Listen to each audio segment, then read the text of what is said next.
오늘 말씀의 제목은 여호와를 위하라, 기드온을 위하라라는 제목입니다. 보시면 아시겠지만 우리가 읽은 18절에 이 표현이 나와 있죠. 여호와를 위하라, 기드온을 위하라 이렇게 나와 있고, 또 20절에도 보면 한 번 더 그 비슷한 표현이 나와 있습니다. 한국말로는 조금 다르지만 성경 원어에는 같은 말이에요. 어쨌든 오늘은 기드온 이야기 두 번째입니다. 지난주에는 기드온에 대한 소개가 있었죠. 그래서 사사기 전체를 볼 때에 사사들은 어떤 사람들인가 하면 사실은 영웅이란 말이죠. 이스라엘 백성들이 어려움에 처해 있을 때마다 그 백성들을 진짜 거의 혈혈단신으로 들어가서 그 백성들을 이끌고 그 어려움 가운데서 구원해주는 구원자란 말이에요. 그래서 영어 표현으로 deliverer, judge라는 표현도 쓰지만 deliverer라고 하는 표현을 많이 쓴다라고 말씀드렸습니다. 그런데 이 기드온은 지난주에 살펴봤더니 어떤 사람들이었는가 하면 굉장히 겁이 많은 사람이었어요. 뭐 하나님이 하라 그러면 쭈뼛 하고 막 그것도 막 해야 될까 말아야 될까 막 밤에 할까 말까 막 이런 사람이고, 또 뭐가 많았어요? 겁만 많은 게 아니라 의심이 엄청 많아가지고 하나님이 해줄게 할 때마다 어때요? 진짜요? 진짜면 증명해봐요. 한번 해봐요. 이거 해봐요. 이거 하면 내가 믿을게. 막 이랬었던 사람이라는 거죠. 근데 중요한 것은 우리가 그것을 통해서 이런 기드온이 하나님의 구원자로 사사로 쓰임받는다라는 것을 통해서 우리가 지난주에 깨달았던 것은 무엇이었는가 하면, 하나님이 우리를 구원하시는 그 구원은 우리 인간의 의심과 인간의 약함을 뛰어넘는 구원이라고 하는 거예요. 여러분들 그 사실을 꼭 기억하고 예수 믿으시기를 바랍니다. 많은 사람들은 예수를 내 능력 안에서만 믿기를 원해요. 내가 하는 만큼 하나님이 나에게 이렇게 보답해준다, 보상해준다라는 그런 생각을 가지고 신앙생활하기가 쉬운데 아니에요. 성경은 우리에게 우리가 신앙생활하는 것은 우리 덕이 아니라 하나님의 구원 덕입니다라고 늘 이야기하고 있습니다. 오늘 7장 말씀은 드디어 이제 우리가 잘 알고 있는 얘기가 나와요. 흔히 보통 뭐라고 제목을 붙이는가 하면 기드온과 300용사라는 그런 제목을 많이 붙이는데, 여러분들 오늘 말씀을 통해서는 성경에 기록된 구원을 위한 전쟁이 어떤 전쟁인지를 한번 생각해 볼 수 있는 시간이 될 수 있기를 원합니다. 우리 인간은 구원이 필요한 존재입니다. 구원. 옛날에 그러면 저 안 믿는 제 친구들은 그랬어요. 야, 구원 다 필요 없으니까 얘다 10원이나 가져라 해서 10원짜리 동전 던져주고 막 그랬는데, 여러분들 그렇게 농담하지 마시고 정말 내가 구원이 필요한 존재인지 한번 생각을 해보시기를 바랍니다. 내가 어떤 상황에서 구출받기를 원하는, 그리고 그 과정은 굉장히 치열한 전쟁이에요. 어떤 사람은 그게 경제적인 문제로, 어떤 사람은 그게 진로에 대한 문제로, 어떤 사람은 가정의 어떤 상황에 대한 문제로, 건강에 대한 문제로 드러나지만 어쨌든 인생에서는 구원받아야 할 일들이 꼭 생기기 마련입니다. 그리고 그 과정은 전쟁과 같다라고 하는 거죠. 오늘 7장에 나오는 전쟁은 굉장히 특별한 전쟁입니다. 여러분들 인생을 전쟁이라고 이야기를 하지만 많은 사람들이 살면서 살 수 있는 이유가 뭐냐 하면 싸울만 하다라고 생각을 해요. 그렇죠. 여러분들 인생을 살면서 이 정도까지는 내가 한번 싸울만 하다라는 생각을 하는 부분이 꽤 되실 거예요. 많은 부분에 있어서 자식을 키우는데, 혹은 내가 직장에서 일을 하는 데에, 사업을 하는 데에, 학생들 같으면 학교에서 공부를 하는 데에, 뭐 청년들이 되면 나중에 자기 진로를 가지고 잡을 가지는 데에 이 정도 싸움이면 싸워볼 만하다. 인생이 전쟁이지만 내가 한번 열심히 해보면 되지 않겠나. 내가 머리가 나쁜 것도 아니고 뭐 게으른 것도 아니고 되지 않겠나라는 그런 싸움들이 우리 주변에 많이 있습니다. 그런데 오늘 사사기 7장이 이야기하는 싸움은 그것과는 조금 다른 싸움이에요. 그래서 어쩌면 오늘 설교는 우리들 가운데 몇 명에게만 적용이 될 수 있을 것 같긴 해요. 근데 궁극적으로 여러분들 우리의 미래에는 언젠가는 이 싸움을 만나게 됩니다. 어떤 싸움인가 하면 인생의 진짜 문제들과 싸우는 싸움입니다. 여러분, 인생의 진짜 문제라고 하는 것은요, 내가 싸워볼 만하다라고 하는 것을 문제라고 생각하는 사람들은 별로 없어요. 그냥 그러면 되지 뭐, 내가 조금 게으른데 조금 더 부지런해야지. 근데 여러분들이 지금 몇 년 동안 인생을 사셨는지는 모르겠지만 작게는 10몇 년에부터 많게는 60년 넘게 인생을 살아오면서 여러분들 그런 생각, 그런 경험을 해보셨는지 모르겠어요. 와, 이거 벅차다. 과연 내가 이 싸움을 싸울 수 있을까라는 시점을 인생은 반드시 경험하게 됩니다. 아직 경험하지 못했다라고 한다면 굉장히 럭키하거나 아직은 아주 어린 거예요. 어쩌면 우리들 가운데 몇몇 분들은 그 상황 가운데 계신 분이 있을지도 몰라요. 지금 내가 싸우는 이 싸움은 진짜 문제다. 이거 진짜 문제다. 내 힘으로 싸우기가 너무 힘들다라고 하는 그런 상황들이 있어요. 자식의 상황이 도저히 내가 걷잡을 수 없는 상황까지 가는 경우, 모두에게는 아니지만 어떤 사람들에게는 그런 상황들이 찾아옵니다. 건강의 문제도 마찬가지죠. 모든 사람이 죽을 병에 걸리는 건 아니지만 의외로 꽤나 많은 사람들은 죽을 병에 걸립니다. 다시 회복하지 못할 병에. 또 어떤 사람들, 대부분의 사람들은 백만장자는 아니지만 어떤 사람들은 인생에서 돈의 문제 때문에 정말 죽을 것 같이 어려운 그런 마음의 고생을, 나는 진짜 노력하는데 이게 안 되는 그런 상황을 맞이할 때가 있어요. 여러분들에게는 어떤 것이 그런 문제입니까? 혹시 그런 싸움을 지금 싸우고 계십니까? 만약에 그런 싸움을 싸우고 계시지 않다라고 한다면 일단은 첫 번째, 하나님이 여러분들을 지켜주고 계시는 거예요. 하나님한테 감사하시기를 바라고요. 두 번째, 내 목숨이 붙어있는 한 내 인생에서 반드시 그런 싸움이 나에게 찾아올 가능성이 있다라고 하는 사실을, 조만간 찾아올 수도 있다라고 하는 사실을 기억하실 수 있기를 바랍니다. 그런 의미에서 오늘 사사기 7장의 미디안과의 전쟁은, 기드온의 전쟁은 그 싸움을 어떻게 싸워야 하는지에 대한 굉장히 중요한 인사이트를 우리에게 던져다 주고 있습니다. 그래서 우리가 그런 것들을 하나씩 살펴보기를 원하는데요. 1절 말씀에 보면 이야기가 이렇게 시작되죠. 여룻바알이라 하는 기드온이라는 사람이 소개됩니다. 우리 기드온 알고 있어요? 여룻바알도 지난주에 간단하게 하고 지나갔는데 혹시 기억이 안 나시는 분들이 계실까 봐, 여룻바알은 기드온의 별명이었습니다. 이게 여룻바알이라는 게 무슨 뜻이냐면 바알과 싸운다 이런 얘기예요. 바알과 싸우는 전사 이런 얘기예요. 그래서 그게 기드온의 별명이었는데, 어쨌든 그 바알은 누가 섬겼던 신인가 하면 그 당시에 이스라엘의 대적이었던 미디안 사람들이 섬기던 신이었어요. 그래서 그 신을 앞에 나서서 싸우는 우리의 대장이라는 이름으로 여룻바알이라는 별명을 기드온에게 사람들이 붙여준 겁니다. 그래서 그 기드온과 그를 쫓는 모든 백성이 일찍 일어나서 아침 일찍 모인 것 같아요. 하룻이라고 하는 샘물 곁에 진을 쳤고, 미디안 사람들은 그 사람들의 북쪽에 모래산이라고 하는 그 산 앞에 골짜기에 진을 쳤다라고 이야기를 합니다. 2절부터 우리가 인생에 정말 그 어려운 싸움을 만났을 때, 어려운 문제를 만났을 때에 우리가 그 싸움을 어떻게 싸워야 되는지에 대한 첫 번째 힌트가 나오는데요. 2절부터 8절까지를 우리가 살펴볼 텐데, 결론부터 말씀드리면, 여러분들 진짜 어려운 그 문제를 만나잖아요. 그러면 그 싸움은 어떻게 싸워야 되는가 하면 힘을 빼고 싸워야 됩니다. 힘을 빼고 싸워야 돼요. 진짜 여러분들 인생 가운데 이거 안 되겠는데 하는 문제가 있을 때 제일 먼저 기억해야 되는 게 뭐다? 뭘 빼라?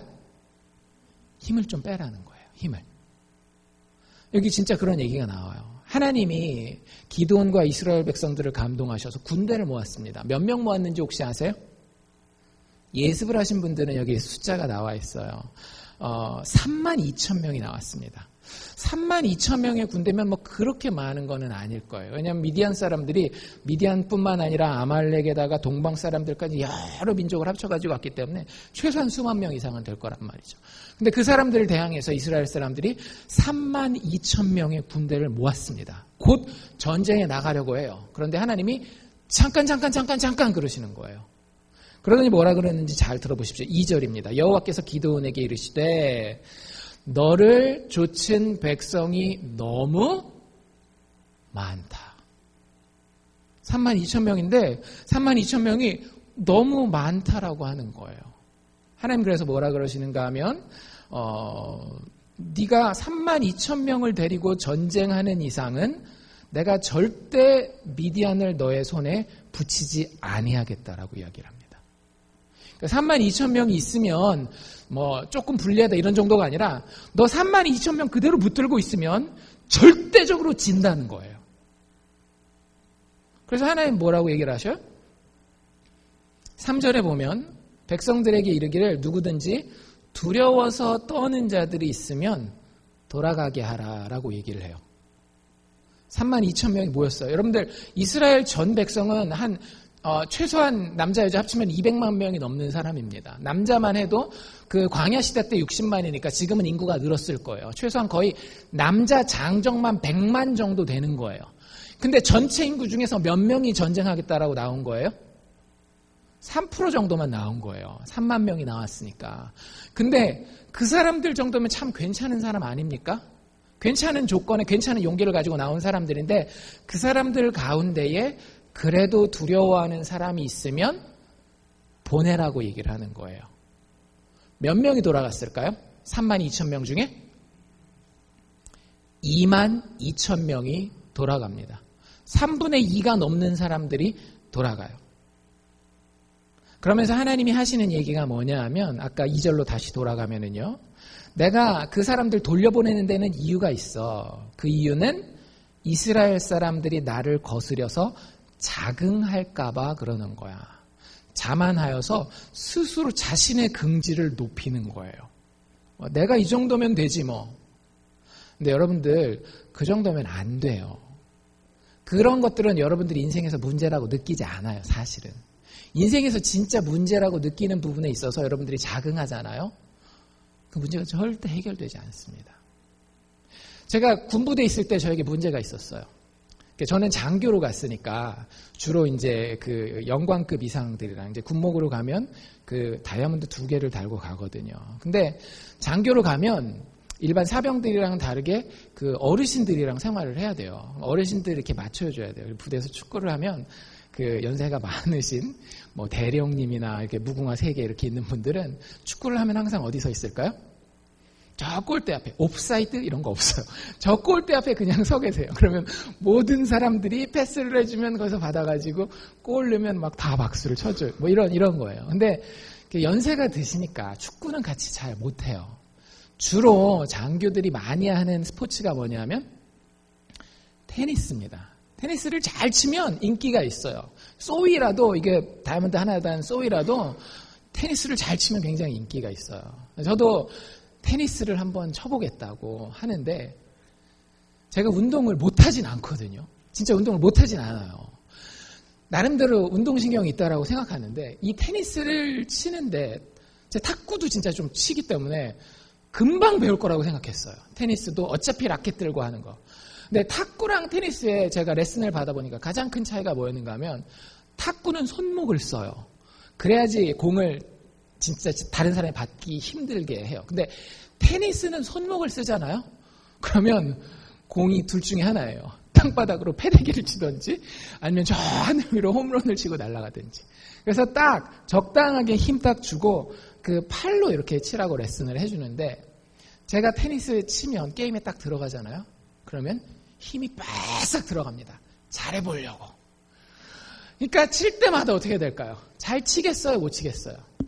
못 치는 거예요. 막 그 옆에 뭐 그 저보다 나이도 어린 계급이 어린 분들도 계시고 나이 한참 많은 또 그 연관 대령님도 계시고 막 이런데도 한번 잘해보겠다고 하는데 힘 빡 주고 하는데 제가 마지막 전역할 때까지 항상 저는 하부리그였습니다. 그러니까 힘 빼야 되는데 힘을 주니까 안 되는 거예요. 나름대로 다 할 수 있는데 운동신경 괜찮은데 자기 자긍심을 가지니까 제가 운동을 그렇게 늦게 배워본 적이 없어요. 근데 결국에는 그냥 진짜 솔직하게 말씀드리면 테니스는 제가 포기한 운동 중에 하나입니다. 포기한 운동 중에 하나예요. 힘을 주면 줄수록 여러분들 어려운 싸움은 싸워서 이기기가 어려워요. 왜냐하면 내가 벅차다라고 느끼는 문제는 항상 내 머리 위에 올라와 있는 문제들이거든요.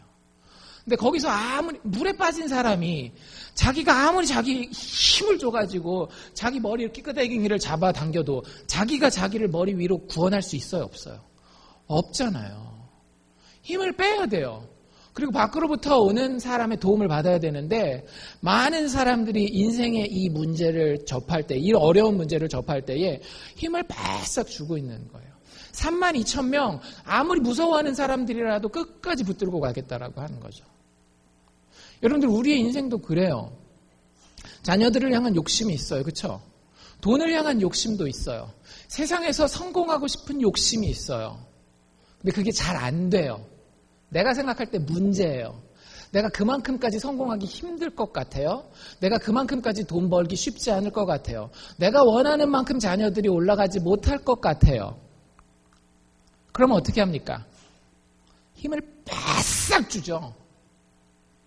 애들이 감당하지 못할, 나 스스로도 감당하지 못할 두려움까지도 다 품고 갑니다. 근데 하나님 어떻게 하셔요? 무서워? 무서우면 좀 놔봐. 힘 좀 빼. 여러분들 이게 훨씬 더 나은 길이에요. 이스라엘이 나를 거스려서 자긍하면은요, 결국에는 무리수를 두게 돼 있어요. 그러면 여러분들 세상적으로 조금 성공하는 것처럼 보입니다. 근데 결국에는 나도 죽고 내 주변에 있는 사람도 죽어요. 장기적으로. 서서히 죽어가기 때문에 느끼지 못할 뿐이지. 그래서 하나님이 경고하시는 거예요. 너희가 32,000명 가지고 만약에 승리하잖아? 그거는 아주 일시적인 승리일 거야. 이길 수도 있어. 그런데 내가 절대 이기지 못하게 해. 이유가 뭐예요? 널 사랑하기 때문에. 32,000명 가지고 네가 이기잖아? 그러면 자긍할 거야. 너도 죽고 네 백성들도 죽고.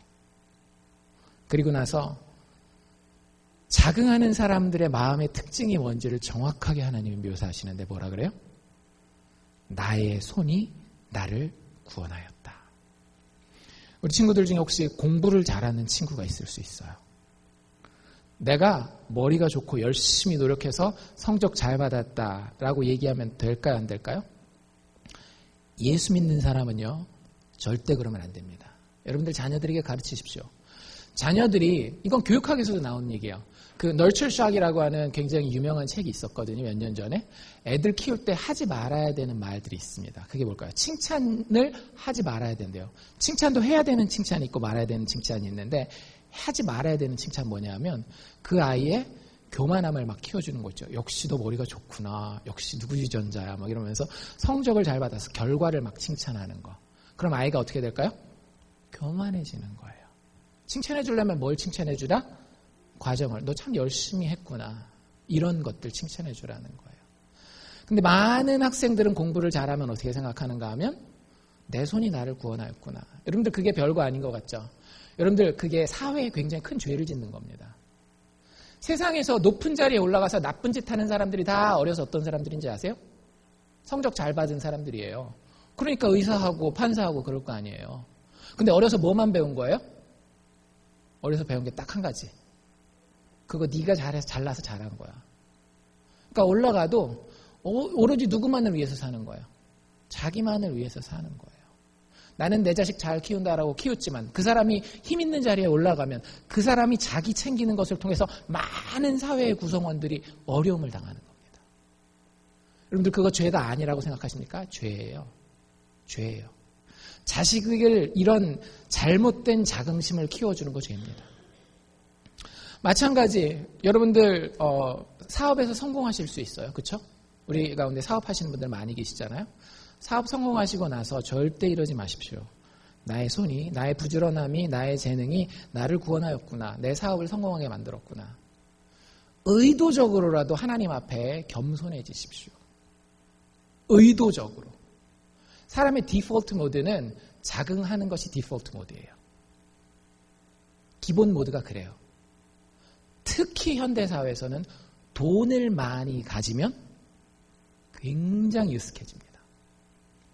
뭐 제가 모르는 얘기 드리는 건 아니죠. 여러분들 주변에 돈을 많이 가진 사람들 중에 정말로 눈꼴신 사람들이 있는 거 보시잖아요. 돈을 많이 가진 사람들이 진짜 이렇게 얘기를 해요. 내 손이 나를 구원하셨구나. 여러분들 예수 믿는다라고 한다면 사업에서 성공했을 때에 절대 이렇게 얘기하지 마십시오. 공부를 잘해서 좋은 성적을 얻게 되건 사업이 잘 돼서 성공하건 다른 여러 가지 성공도 있어요. 자식을 잘 키우는 성공도 있을 수 있고 무슨 성공이 되든지 간에 여러분들 성공할 때 뭐라고 얘기를 하셔야 돼요? 하나님의 은혜입니다. 입에 발린 말만 하지 말고 진짜 깊이 생각해 보세요. 예수 믿는 사람들은 생각할 줄 아는 사람이어야 돼요. 나와 똑같은 노력을 하고 나와 똑같은 시간을 투자하고 어쩌면 나보다도 더 열심히 헌신한 사람들 가운데에 나보다 성적이 더 안 나오는 사람이 있을 수 있어요. 나보다 사업이 덜 성공하는 사람이 있을 수 있어요. 그런데 나는 됐단 말이에요. 그게 진짜 나의 능력만 가지고 된 건가요? 상식적으로 생각해봐도 아니잖아요. 하나님이 그 힘 빼라는 거예요. 그 힘을 빼지 않고 끝까지 내가 이거 꼭 해야 되는데 이렇게 힘을 붙들고 있으면 그 싸움 하나님이 간섭하셔서 의도적으로 이기지 못하게 하겠다라고 기드온과 이스라엘 백성에게 이야기를 하시는 겁니다. 힘 빼십시오. 22,000명 돌아갔으니까 32,000명 중에서 몇 명 남은 거예요? 10,000명 남았죠. 하나님 이제 싸우러 가자 그러셔요? 안 그러세요. 집에 가서 꼭 읽어보십시오. 하나님이 뭐라고 얘기하는가 하면 아직도 많다 이렇게 얘기를 하셔요. 그리고 나서 이제 우리가 잘 아는 내용이 나옵니다. 사람들을 데리고 물을 마시러 가라는 거예요. 10,000명의 사람들을 데리고 강가로 가서 물을 마시는데 물 먹는 자세에 따라서 두 그룹으로 나누랍니다. 가면 뭐 요즘에야 다 컵도 있고 막 이러니까 그렇지만 옛날엔 컵이 어디 있어요. 물병이 얼마나 많이 있었겠어요. 그냥 가면 먹는데 하나님이 이렇게 얘기를 해주셨어요. 두 종류의 자세가 나올 거다. 물 먹을 때 자세가. 하나는 이렇게 강물이 흘러가면 거기에다가 이렇게 무릎 꿇고 앉아가지고 입으로 막 이렇게 꿀꺽꿀꺽 마시는 사람들이 있을 것이고 또 한 종류의 사람들은 강가로 가서 손으로 물을 떠서 이렇게 핥아 먹는, 조금씩 먹는, 뭐 이렇게 먹겠죠? 그런 식으로 먹는 사람들이 있을 것이다. 그 두 사람을 나누어 놔라라고 이야기를 해요. 진짜 기드온이 사람들, 군인들 데리고 가서 물을 먹여보니까 정말 딱 두 종류의 자세가 나오는 거예요. 그래서 자, 이쪽 해서 나눠줬어요. 자, 무릎 꿇고 앉아서 막 벌컥벌컥 물을 마신 사람들이 10,000명 중에 몇 명이었을까요? 거꾸로. 갑자기 거꾸로 물어봤어야지 300명 딱 대답할 텐데 거꾸로 물어보니까 산수를 좀 해야 되죠. 10,000명 빼기 300이니까 9,700명이 이렇게 딱 모였습니다. 한쪽에 이렇게 무릎 꿇고 벌컥벌컥 먹은 사람. 손으로 떠서 먹은 사람 몇 명? 300명. 그렇죠? 그러니까 두 그룹으로 정확하게 나눴어요. 기드온이 눈치가 좀 빨랐다면 이 중에 분명히 한 그룹을 데리고 나가라고 했을 텐데 그러면서 은근히 누구를 쳐다봤겠어요? 9,700명을 막 쳐다봤을 거예요. 근데 하나님은 늘 우리의 생각을 빗나가십니다. 뭐라고 얘기를 하셔요? 그쪽 보지 말고 고개 돌려. 몇 명? 300명. 됐지? 쟤네들 데리고 나가. 내 나름대로는 힘 다 뺐다라고 생각했는데 힘 다 뺀 거였어요? 아니었어요? 힘 다 뺀 게 아니었던 거예요. 여러분들 제가 아무리 여러분들한테 말씀드려도 여러분들 이렇게 생각하실 거예요. 나는 그래도 교회 오래 다니면서 힘 빠질 만큼 빠졌어 라고 생각하는데 절대 그렇지 않습니다. 제 얘기예요. 제 얘기. 제가 저를 이렇게 보면서 이렇게 목회를 할 때 그 목회를 오래 하신 분들이 늘 하는 얘기가 사실 비슷한 얘기예요. 목회하면서 목사님들이 욕심 부리지 말라. 그러니까 여기서 욕심은 나쁜 욕심은 아니에요. 사실은 한번 잘해보겠다고 하나님 앞에서 큰 영광 돌려보겠다고 하는데 목회 건강하게 오래 하신 분들이 늘 하시는 얘기예요. 그 욕심 부리지 말라고. 그게 오늘 나온 이 얘기랑 똑같은 겁니다. 힘 빼라고. 근데 그런 얘기를 듣잖아요. 저도 나름대로 듣고 조심하려고 하는데도 늘 제가 제 스스로 발견하는 게 뭐냐면 나는 충분히 뺐다라고 생각하는 그 순간 하나님의 은혜로 눈을 딱 떠서 보잖아요. 와, 이것도 큰일 날 뻔했구나. 이런 부분이 여러분들 우리에게는 꼭 있습니다. 이거를 찾으실 생각을 하셔야 돼요. 내 힘으로 찾는 건 아니지만 성령께서 눈을 뜨게 하셔서 내가 자꾸 힘주고 있는 부분이 어딘지를 갖다가 빼셔야 돼요. 여러분들 주사 맞을 때 힘주면 어떻게 돼요? 얼마나 아파요. 인생이 아파지는 거예요. 힘 자꾸 주고 있으면. 힘을 좀 빼셔요. 물을 어떻게 마셨느냐, 역시 조심스럽게 이렇게 마셔야 돼. 이런 것도 얘기할 수 있겠지만, 하여튼 이 본문에서의 핵심은 뭐냐면 하나님이 숫자를 줄여간다라는 데 있는 거예요. 32,000명이 300명 됐으니까 몇 분의 1 된 거예요? 100분의 1 된 거예요. 10의 하나도 아니고 100의 하나 데리고 하나님이 전쟁에 나아가게 하시는 겁니다. 그러면서 하나님이 뭐라 그러는가 하면 하나님은 굉장히 분명하세요. 7절에 뭐라고 얘기를 하세요? 핥아먹은 300명으로 너희를 구원할 것이며 그들에게 미디안 사람들을 붙일 것이다 라고 얘기를 해요.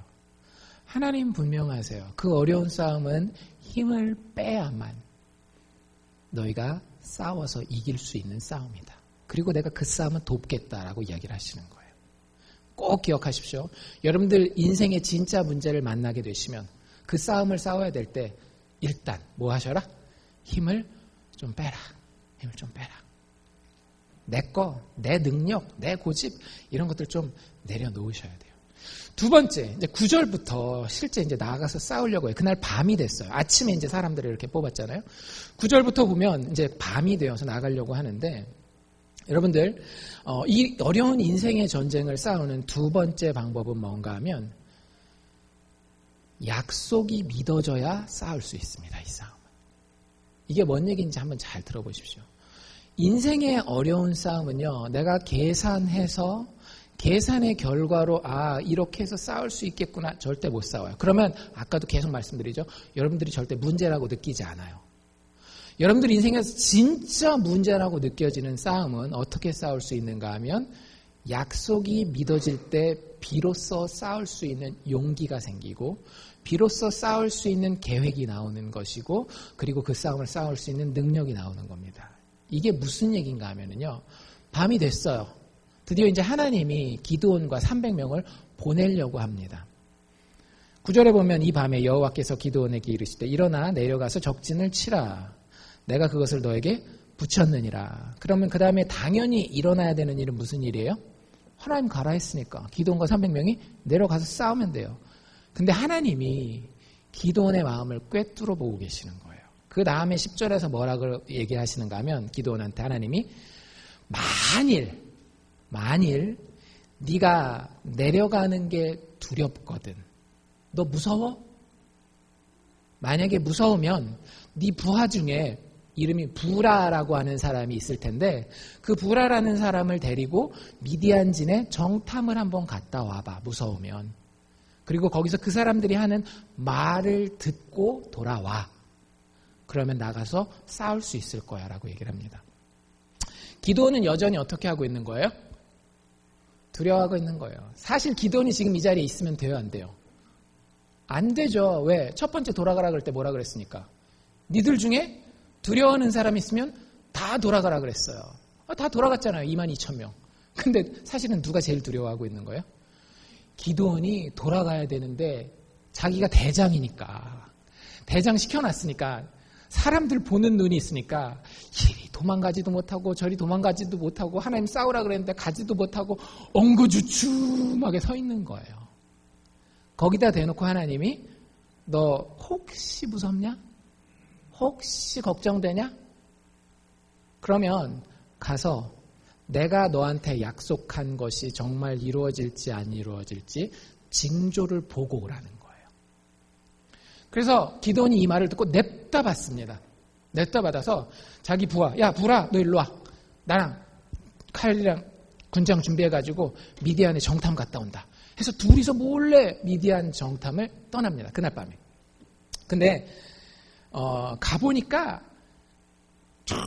그 골짜기가 이스라엘 평지를 얘기를 하는 거거든요. 그 평지에 여기 보면 세 족속의 미디안 사람들이랑 아말렉 사람들이랑 동방 사람들이 쫙 진치고 깔려 있는데 그 모습을 뭐라고 표현하고 있어요?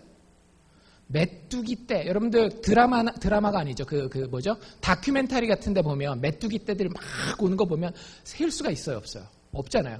그 메뚜기 떼 있는 것처럼 그 적군들이 미디안 진이 쫙 펼쳐져 있는 거예요.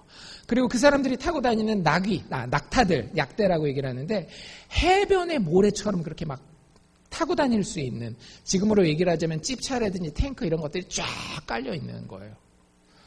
거기 가서 도대체 뭘 보고 뭘 듣고 오라는 건지 모르는 상황에서 기드온이 자기 부하랑 같이 탁 들어갑니다. 우연히 바로 그 시간에 바로 그 자리에 13절에 보면 뭐라고 얘기하고 있는가 하면 어떤 사람이, 진짜 이거 되게 재밌는 거예요. 여러분들 오늘 차 타고 교회 오시다가 길거리에 어떤 사람이 서 있는 거 보셨어요? 보셨겠죠. 분명히 누군지는 모르지만 이름도 모르고 우연히 만났고 다음에 또 만날이라는 보장도 없고 이런 사람들 진짜 우리 우연히 지나치잖아요. 그 어떤 사람을 우연히 만난 거예요. 이렇게 숨어서 이렇게 딱 보고 있는데 미디안 진에서 밤이니까 대부분 다 자고 있는데 어떤 사람이 자다 말고 일어나가지고 뭐 보추 쓰느라고 나왔는지 모르겠지만 어떤 사람이 나온 겁니다. 그리고 그 어떤 사람 옆에 친구가 한 명이 또 우연히 있었던 거예요. 근데 참 신기한 건 그 어떤 사람이 그날 초저녁에 자다가 꿈을 꾼 거예요. 참 신기하죠? 여러분들 지나가다가 어젯밤에 꿈꾼 거 기억해요? 물어봐가지고 그 꿈 대답할 수 있는 사람? 많지 않을 거란 말이에요. 정말로 생전 얼굴도 한번 못 보고 이름도 몰랐던 사람이 기도원 앞에 딱 서는데 그 사람이 그날 꿈을 꾼 거예요. 그날 밤에. 그리고 나서 그 꿈 그냥 자기 혼자 생각할 수도 있잖아요. 근데 그날따라 마음이 끌렸나 봐요. 자기 옆에 있는 친구한테 꿈 얘기를 합니다. 무슨 꿈을 꿨는지, 내가 한 꿈을 꿨는데 그 꿈 얘기를 한번 들어봐라 라고 13절에 얘기를 하면서 꿈에 보리떡이 한 덩이가 나타났대요. 여러분들 보리떡이 한 덩이 나타났어요. 여러분들 꿈에. 무슨 뜻이겠어요? 100만 가지 뜻이 다 될 수 있지 않나요? 보리떡. 여러분들 꿈에 피자가 나타났다라고 생각해 보세요. 피자가 나타나가지고 여기 보리떡이 나타나가지고 보리떡이 둥글둥글 굴러오더니 어떤 천막 앞에 가서 팍 그 천막을 치니까 천막이 넘어졌대요. 피자를 먹었는데 우리 식으로 생각하면 이렇게 생각하면 돼요. 피자가 막 날라오더니 우리 집을 팍 치니까 다 날아간 거예요. 뭐 그런 꿈을 꾼 거예요. 여러분들 그 꿈을 꾸면 뭐라고 생각하시겠어요? 아까 저녁 때 먹은 피자. 왜 이렇게 소화가 안 되는 거야? 막 이러고 앉아 있을 거 아니에요. 얼마든지 이 꿈이라고 하는 것은 무시할 수도 있고 해석이 100만 가지도 더 될 수 있는 거예요. 그 꿈 얘기를 합니다. 중요한 건 그 옆에서 듣고 있는 친구예요. 가관이에요. 이 꿈을 나름대로 해석을 딱 해줍니다. 어떻게 해요? 너 그 꿈이 무슨 뜻인지 알아? 난 알아. 난 알아. 정확하게 이 뜻이야. 여기 성경에 뭐라고 얘기를 하고 있는가 하면 그 친구가 대답하여 가로되 이게 다른 게 아니야. 딱 이 뜻이야. 딱 이 뜻. 딱 이 뜻. 잘 들어. 잘 들어. 뭐라고 얘기를 하는가 하면 그 보리떡은 기드온이야. 지가 어떻게 알아? 그게 자기가 선지자도 아니고 하나님을 본 것도 아니고 자기가 꾼 꿈도 아닌데 그 보리떡이 기드온이라는 거예요. 그리고 그 장막은, 그 텐트는 우리 미디안이 유목민족이거든요. 텐트 치고 돌아다니면서 사는 사람들. 우리 미디안을 상징하는 거야. 기드온이 칼을 들고 군사를 이끌고 우리에게 쳐들어오면 우리가 그렇게 망할 것 같아. 재수없게 그렇게 얘기를 하면 되겠어요? 안 되겠어요? 아니, 꿈이 개떡 같아도 해몽이 조금 이렇게 멋있어야 될 텐데 꿈도 이상한 꿈을 꾼 데다가 그 옆에다가 해석도 엉뚱한 해석을 한 거예요. 이거 다 말이 안 되는 거죠. 근데 누구한테는 진짜 말이 되는 거예요? 기드온한테는 진짜 말이 되는 거예요. 다른 사람에는 우연히 겹친 일이지만 기드온에게는 하나님의 약속이 분명하다라고 하는 증거가 된 겁니다. 도저히 그 사람을 만날 수가 없었어요. 도저히 그 사람이 그날 밤에 꿈을 꿀 확률도 너무너무 작은 거예요. 그리고 그 꿈일 확률도 너무너무 없는 거예요. 게다가 친구가 옆에 있고 친구가 그 꿈을 그렇게 해몽하는 것도 도저히 기드온 입장에서는 납득할 수 없는 겁니다. 누가 역사하지 않는 한? 하나님이 친히 역사하시지 않는 한 이 일이 있을 수가 없는 거예요. 하나님 뭐라고 약속하셨어요? 너와 300명에게 내가 승리를 주리라 라고 약속하신 거예요. 기드온이 그 싸움을 싸울 수 있었다라고요? 없었다라고요? 처음에는 두려워서 싸울 수가 없었어요.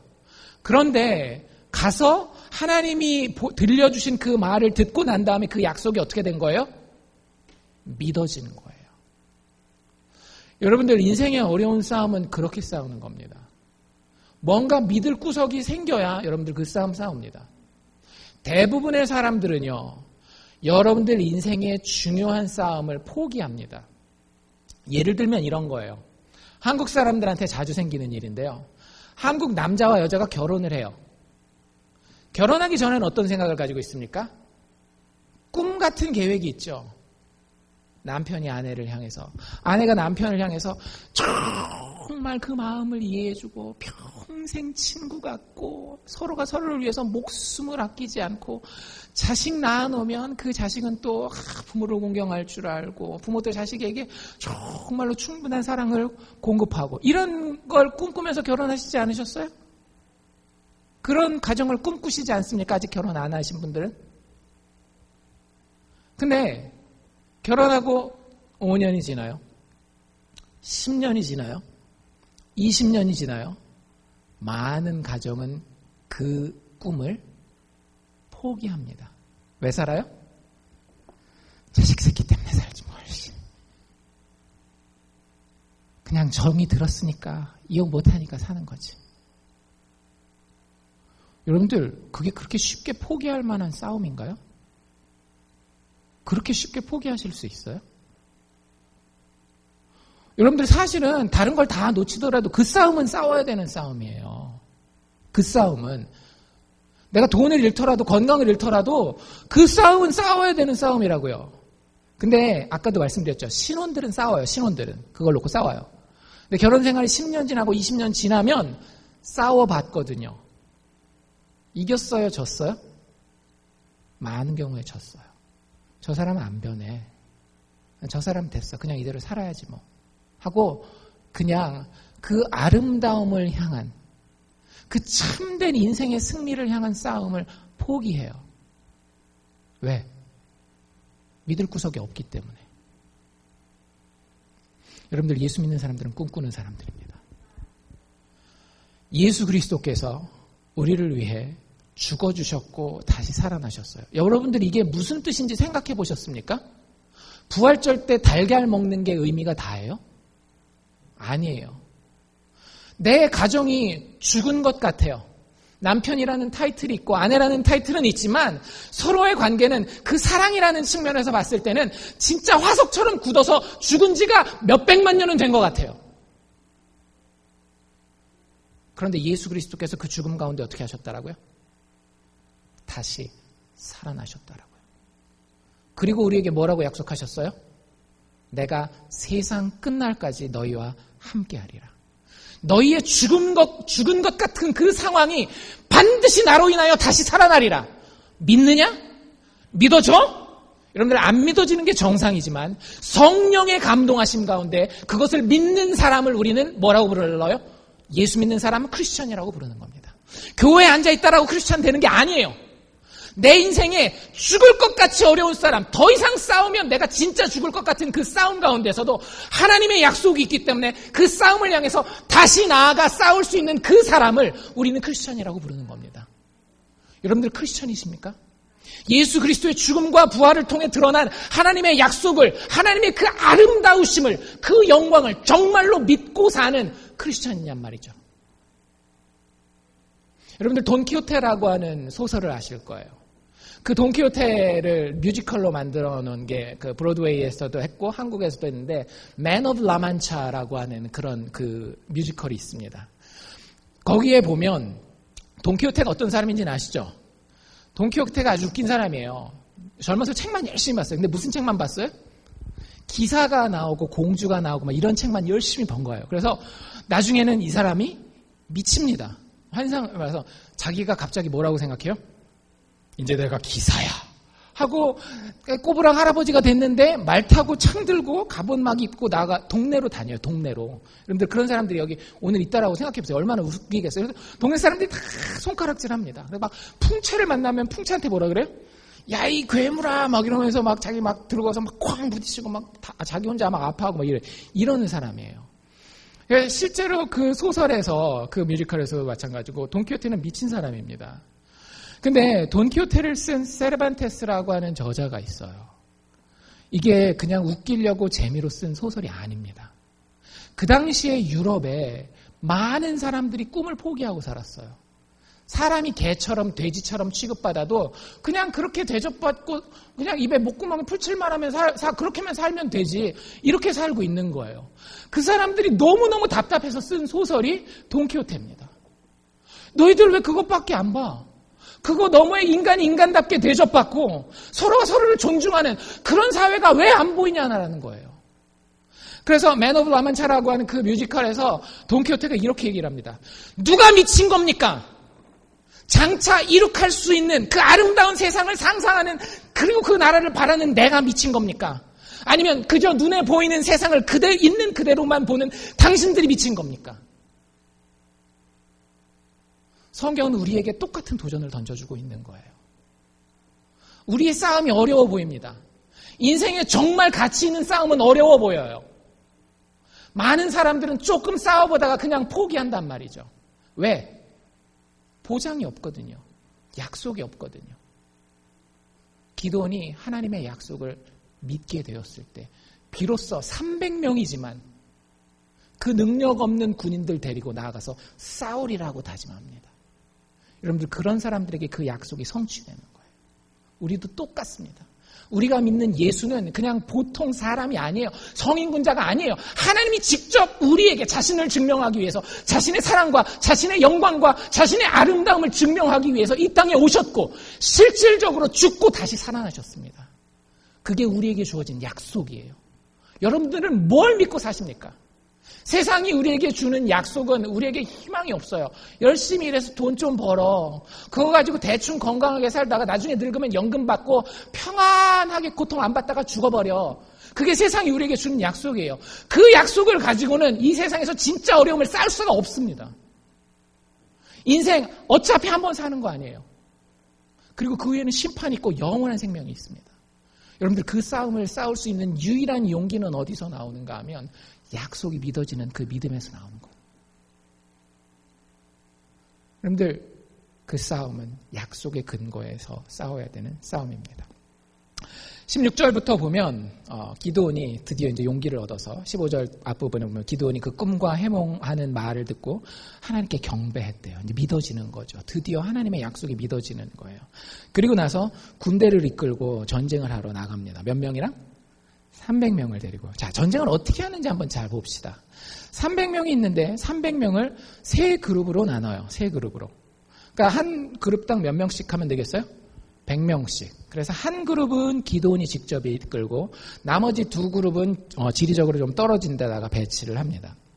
자, 전쟁을 위해서는 준비물이 필요하죠. 여러분들 뭐 들고 가실래요? 마이크? 꽃병? 이런 거 안 들고 가죠. 당연히 전쟁에 가려면 뭘 들고 가야 돼요? 총. 옛날 같으면 칼, 창, 방패 이런 거 들고 가요. 하나님이 뭘 준비하셨을까요? 하나님 딱 세 가지 들고 가게 했습니다. 세 가지. 뭐냐면 첫 번째, 나팔.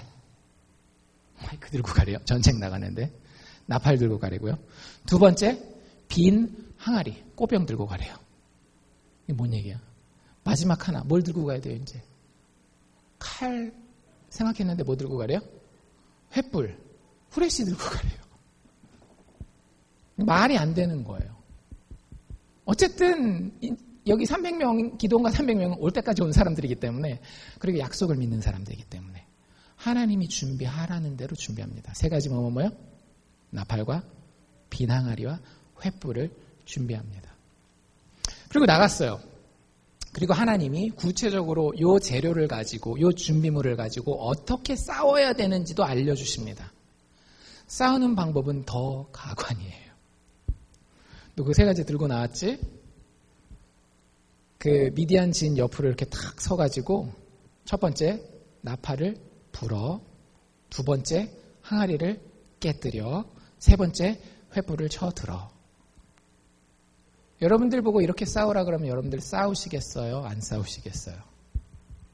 당장에 횃불, 항아리, 나팔 다 놓고 그냥 나는 집에 가서 내 돈벌이나 하겠다. 그러지 않겠어요? 근데 하나님이 이렇게 하시는 데는 이유가 있습니다. 마지막 세 번째, 이 싸움을 싸우는 방법은 바로 이것이에요. 하나님께서 싸우시게 하라. 여러분들 인생에 정말로 내가 이거 문제다, 내 능력 밖이다라고 할 때에 여러분들이 그 싸움을 싸워서 이길 수 있는 방법은 뭐냐면 하나님께서 먼저 싸우시게 하는 거예요. 내가 막 나서가지고 앞서 싸우는 것이 아니라 하나님이 먼저 싸우시게 하고 하나님이 어떻게 진행하시는지를 보면서 그 발자취를 따라만 가면 되는 겁니다. 하나님이 싸우시게 하십시오. 나팔을 불고 항아리를 부수고 횃불을 듭니다. 기드온이 이끄는 그 100명이 먼저 제일 가까이 미디안 가까이 가고요. 거기서 신호를 줍니다. 내가 하면 너희들도 똑같이 각각 있는 그 장소에서 나팔을 불면서 항아리를 깨뜨리고 횃불을 들으라라고 이야기를 해요. 그러면서 횃불을 들 때에 구호를 하나 외치라고 얘기를 합니다. 구호. 한국 사람들도 구호 좋아하는데 구호를 하나 외치라 그러는데 그 구호가 바로 뭐예요? 아까 우리가 읽었던 18절에 여호와를 위하라, 기드온을 위하라입니다. 여러 가지 신학적인 의미를 가질 수 있어요. 근데 한 가지만 우리들 생각해 봅시다. 여러분들 이 사사기 저자나 아니면 하나님이 기드온을 통해서 이스라엘 백성들을 통해서 이 구호를 외치면서 깨닫기 원했던 것이 무엇인가 하면, 드러내기 원했던 것이 무엇인가 하면 이스라엘 군대의 대표가 누군지를 드러내고자 했던 거예요. 이스라엘 군대의 대표는 누구다? 하나님이시라는 거예요. 그리고 하나님이 보낸 자를 통해서 하나님이 원하시는 방법으로 그 싸움을 하나님이 싸우시겠다라는 거예요. 여러분들 우리의 인생에서의 싸움도 마찬가지입니다. 여러분들 예수 믿을 때에 이런 넋두리라고 얘기를 하죠. 목사님 찾아가면 답이 뻔해. 여러분들이 문제를 들고 목사를 찾아가면 여러분들이 듣는 답은 뭡니까? 기도하세요.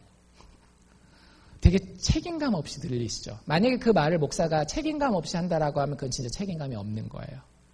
근데 그 목사가 그 성도의 형편을 듣고 정말 같이 공감하고 아파하고 그리고 기도하는 가운데에 그 성도에게 기도하십시오라고 이야기하는 그 말은요, 여러분들 하나님의 음성으로 들으셔야 됩니다. 왜? 그게 그 전쟁을 싸우는 유일한 방법이기 때문에.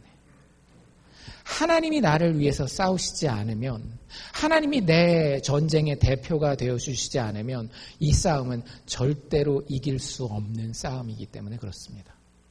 그래서 소리를 질러요. 여호와를 위하라, 기드온을 위하라. 하나님이 우리의 대표 되시고 하나님이 보내신 구원자가 우리를 구원하실 것입니다 라고 고백하는 것이 이스라엘 백성들의 구호가 된 거예요. 그 다음에 더 흥미로운 건 뭐냐 하면 저 21절로 내려가면 각기 당처에서, 그러니까 각자 그 100명씩 그룹이 있다라 그랬잖아요. 그 100명씩 있는 그룹이 자기 자리에서 그 진 사면으로 애워쌌다라는 표현을 써요.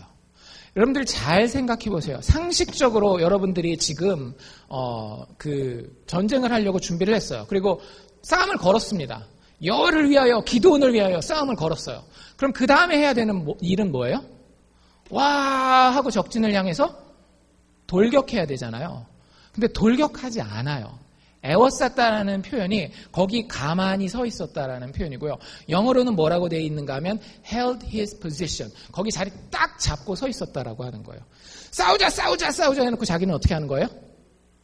가만히 자기 자리에 있는 거라고 하는 거죠. 그런데 그 다음에 놀라운 일이 벌어집니다. 22절에 300명이 자기 자리를 지키고 나팔을 불 때에 여호와께서, 주어가 뭐라요? 하나님이에요. 여호와께서 그 온 적군으로 자기 동무들끼리 칼로 치게 하셨다.